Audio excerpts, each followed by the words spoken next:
Medyo nawawala tayo ah. Nakita ko na. Kita mo na? Fiesta? So meron tayong pupuntang Fiesta. Ayun pala, sedan. Sedan mo yan? So may titignan tayo ngayon. No? First natin na schedule is Fiesta. So nakita na namin na sa dulo. So dito tayo sa Bulacan to, no? Bulacan, San Jose. Puro tayo Bulacan ngayon. So ito yung first natin na stop. So sana makuha natin to kasi pag maganda yung starting mo, yung next mo na mga bibilin eh puro pasok na or maganda na rin. Ayan si sir nakangiti tapos nakasmile. So yan yung mga boys natin dalang OBD. Syempre legit. Hello sir, kumusta sir? Follower mo ako, sir. Follower pa ako sir.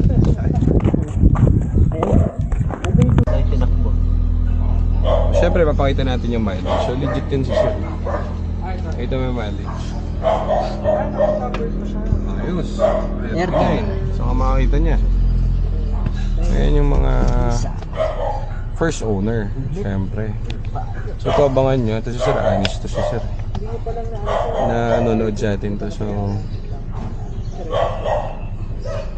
hinahinay ko lang sa pagtawad kay sir. Batayin sa puso si sir. Vlog. Maganda pa yung unit ni sir. Pagkaskan mo, bayaran natin sa para mabilis. Ano ba yung bibili natin sa sunod? Pwedeng yung Focus. Ha? Pwedeng yung Focus o yung Focus na S? Oo. Kasi yung Fiesta X na yun. Ay, yung ano pala, EcoSport. Lift up eh. Meet up? Out tayo sa meet up. Yun na lang, yung Focus na lang yun. Mas Pinas, ABS. Pero hindi hard code, no? Hindi yata. Wala pa dito sa dashboard. Wala pang dashboard. Okay. Baka speed sensor pa. VCM. So yung fuse niya. Ito pwedeng mga ilaw-ilaw. Init. Sakit sa balat. Sarado mo rin sa likod. Aircon mo. Meron ba?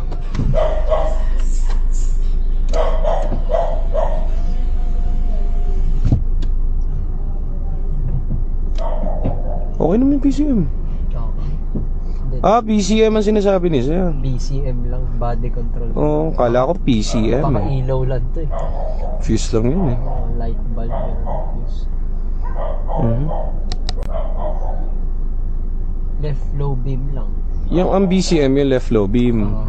Tapos yung sa ano pa? Yan lang yung point niya. Lost communication ano? Lost communication. Ngayon pag lagay mo sa S. Pumasok yung S. So pag pumasok yung S niyan, meron siyang S, may indicator, no? So goods TCM niyan. Okay, so transmission ready. Try mo. Patay ka muna ulit. Oo.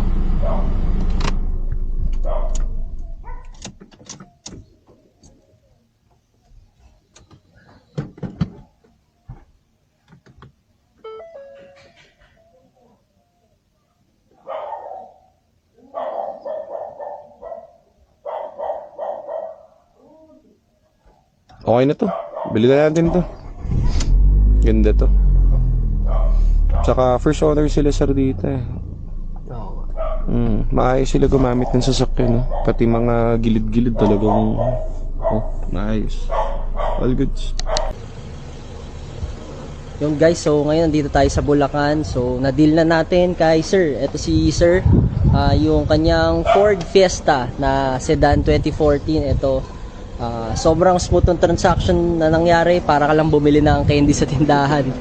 So ito sir. Sir, maraming salamat sir. Thank you po. Thank you sir. Thank you sa sobrang smooth na deal. Sobrang bait ni sir, tsaka sobrang ayos kausap. Salamat. Thank you. Ito yung unit ni sir. So pakita lang natin ang mabilis. Sobrang ganda. Sir, thank you very much sir. Hindi na kami pinahirapan. Thank you sir. Thank you so much, sir. Sige, pagkadami nito. Buksan mo lang kami sir. Yun, guys, thank you. Dyan, di ko na bahala dyan. So ito na yung kinuha nating unit. Hindi na tayo na ipagtawaran kay sir kasi napaka-honest ng taong yun. So malalaman mo agad sa aura ng tao kapag goods yung tao. So ito sigurado mauwi natin. So yan. Next na tayo na item. Punta na tayo dun kasi hindi na para may pagtawaran tayo dun kay sir dahil mapaka-ayos kausap nun. Saka gusto natin syempre nakikita naman niya yung kaya natin binibenta profit naman tayo dyan unti lang yung markup natin. So yan naman kaya nating paayos ng all right sa all right. So pasok na rin yung presyo niya. Nakuha natin ng 170k sir yung unit. So bebenta natin yun siguro mga 220 mga ganyan. Basta mapaayos natin yung mga dapat. Okay, so yung mga proper ways na maayos siya.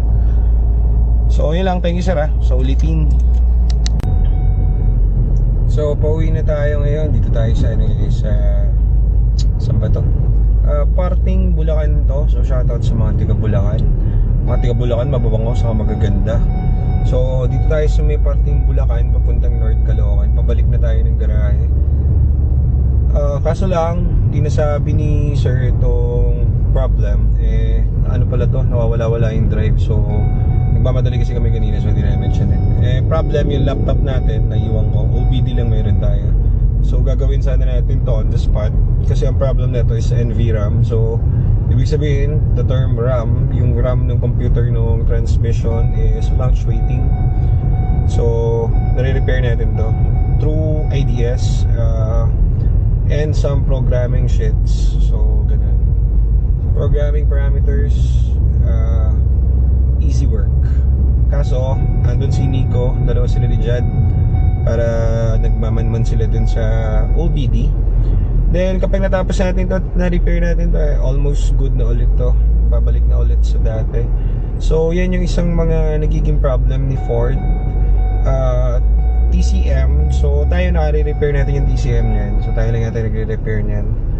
Hindi siya, kapag mga ganun problem, depende sa code ng TCM. So ito, supervision software, NVRAM ang problem. So palit na agad to. Pero ganun din naman kami dati, pinapalitan namin TCM. Pero as much as possible yung original, mas maganda. Kasi matibay yun kapag yung original na stock yun na nakakabit, na-repair natin yun. Tapos kaya ang tawag dito, magiging brand new ulit yung condition. Kasi kapag NVRAM ang code, nagpa-fluctuate yung RAM niya sa loob. So either baka umiinit yung chipset niya, so kailangan natin i-update yung mga dapat update doon sa profile ng TCM, sa calibration ng parameters.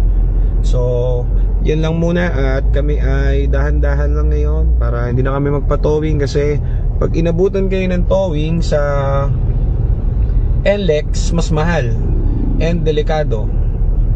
So ganyan, kaya minamanan muna namin. Pero ginagawa namin pag ganito, natamad kami kasi mabagal. Ang ginagawa namin, yung katayap naming towing, pinipick up na lang to, iniiwan namin yung susi kung saan, pinapakisuyo namin sa mga gasoline station. Pero ito mukhang okay naman, mauwi natin ng maayos. So cautious lang tayo kasi syempre ayaw natin ma-damage yung unit. Kasi kapag ganyan, umaandar, okay yung shift part niyan, nagsishift siya na maayos. So yun ang mas mga pinaka-madadaling gawin. TCM, actually mahirap sa iba kasi yung iba ginagawa, pinapalitan nila yan. Tapos mahirap. Ang TCM is around 35,000 to 45,000. So masyadong mahal. Pero sa atin, nare-repair natin yan on the spot. So ayun lang muna, balitaan ko kayo mamaya, and sana makauwi tayo ng walang aberya.